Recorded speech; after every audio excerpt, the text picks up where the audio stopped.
It's my favorite time of year. I mean, Christmas is my favorite time of year, but when it rains, there's nothing like it.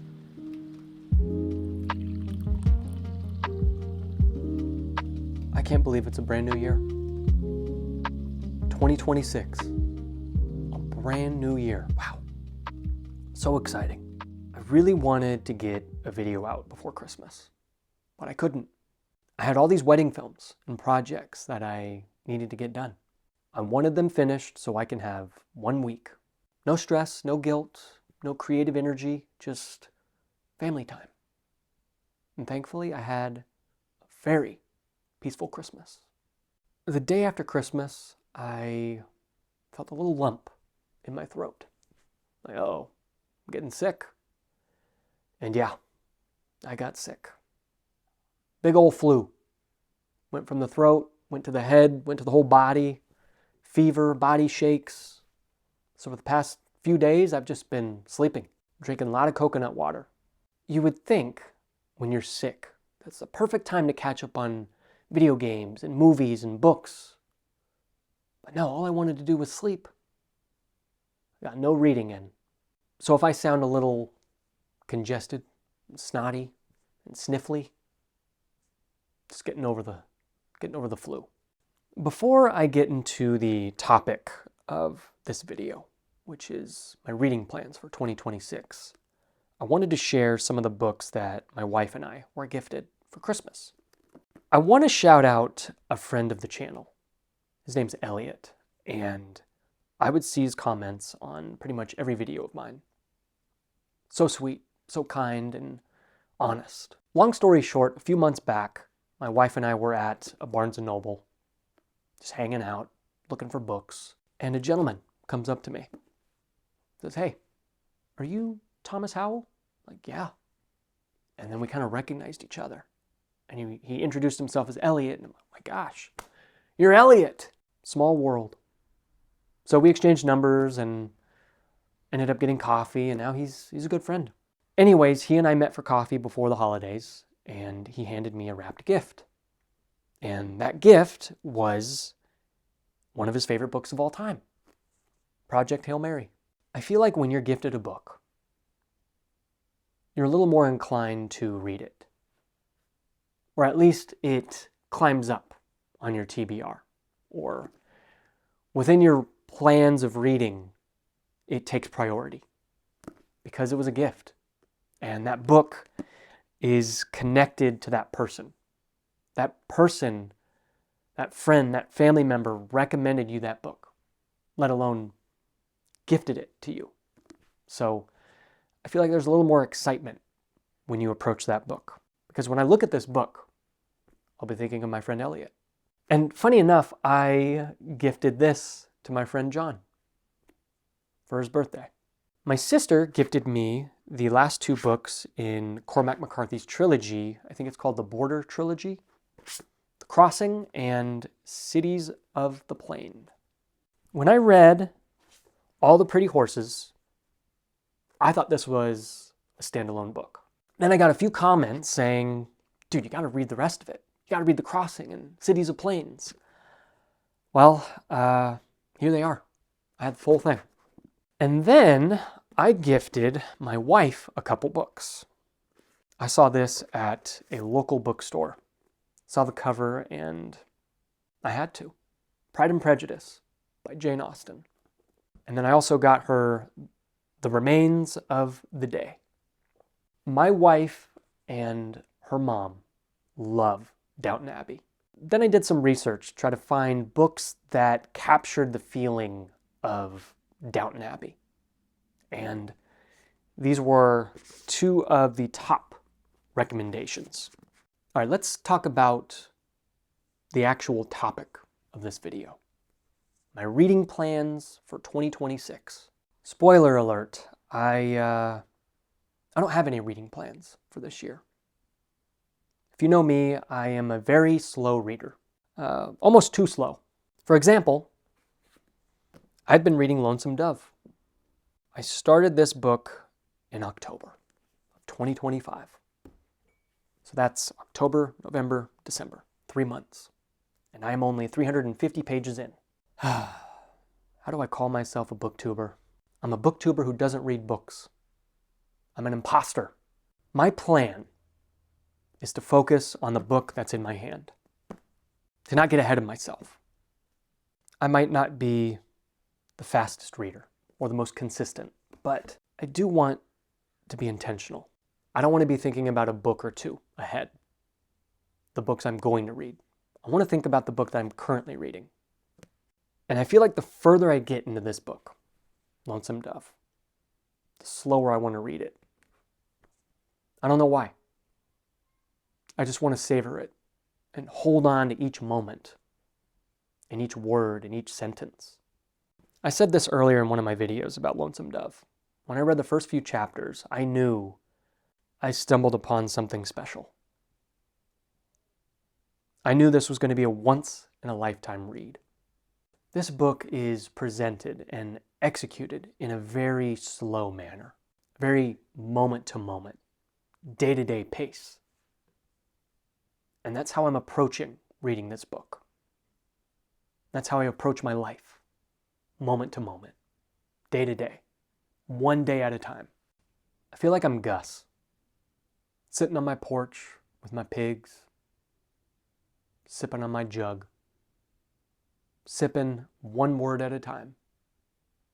You know, when I started reading Wheel of Time, Eye of the World, I started that back in March of 2023. I didn't finish that book till October of that year. So that took me like 8 months to finish. That was before I had a BookTube channel, but still. I was in no rush to finish that book. It took me 2 years to finish Wheel of Time. And I'm approaching Lonesome Dove in that way.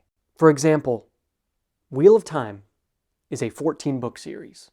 Lonesome Dove is one book, 860 pages. This is an epic.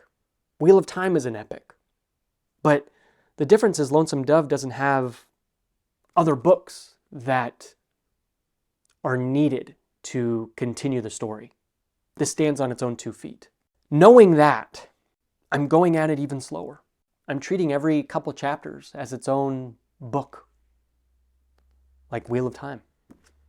Because each book in Wheel of Time felt like its own chapter or part of the overarching story. I don't know if I'm making any sense, but I'm just trying to compare and contrast. I just want to respect this book. I want to give it the time it deserves and the attention it deserves. Like I always say, you can only read a book for the first time once. And I know it's crazy, but this book might be my favorite book of all time. And I'm not even halfway through it. Also, John from Talking Story, he finished this book and shared his thoughts on his channel. You should go check that out. He's a much more consistent reader than I am, so if you're curious about another booktuber's thoughts on Lonesome Dove, go check his videos out. It might be easy to compare myself to other booktubers and other readers out there, how fast everyone else is reading other books and other series, and all the popular series right now, and that pressure of, hey, you should really get a video out. You need to put yourself out there more. You need to say you're reading. You need to say you're doing something. I don't have this guilt building up in me. I'm okay with not posting for a month. I'm sad because I miss this. I miss all of you, but I don't ever want reading or this channel to be a burden or a chore. It's a wonderful opportunity. And it's a grace gift that I have this platform to share my reading with you. What am I reading in 2026? Well, like I've said, I don't necessarily have a plan or reading goals. I don't have a TBR or a list of books that I want to cross off, but there are a couple books that I can see myself diving into this year. The Shining by Stephen King. I've been wanting to read this book for a couple years now. I originally wanted to do it in October, but Lonesome Dove has taken that over. And I know Stephen King is an easy, breezy read. The way he writes, it's like butter on pancakes, if that makes sense. Another book is East of Eden by John Steinbeck. I know nothing about this book. I just know that Steinbeck is, or was, a native of California. And a lot of his stories would take place in California. And since I was raised in California, I think it's exciting to read about California and the state that you grew up in. There's a booktuber named William Dozier. Dozier? I don't know how to say his name, but he made a video on the top 10 books to read that encapsulates American literature. And this was one of them. And he said that it's not that hard of a read. It's actually quite approachable. A lot of people think that classics are intimidating or impossible to get through. But from what I hear, this is a good one to start with. Outside of The Shining and East of Eden, I don't know. I don't know what I'm going to read next.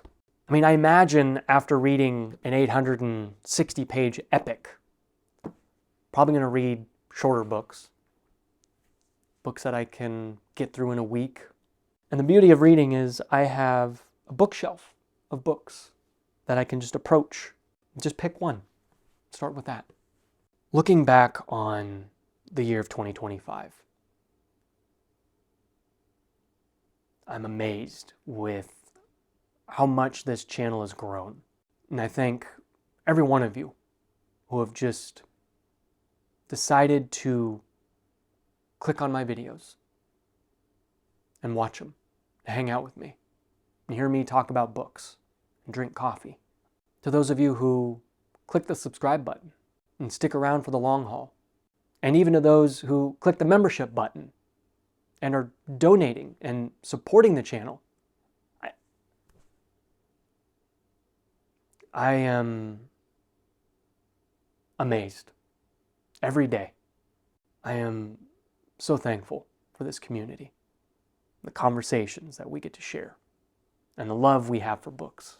I'm so excited for 2026 and what this year will hold, and the many, many videos that I plan on posting. Trust me, I know I've been only posting once a month, but I plan on posting a lot more this year.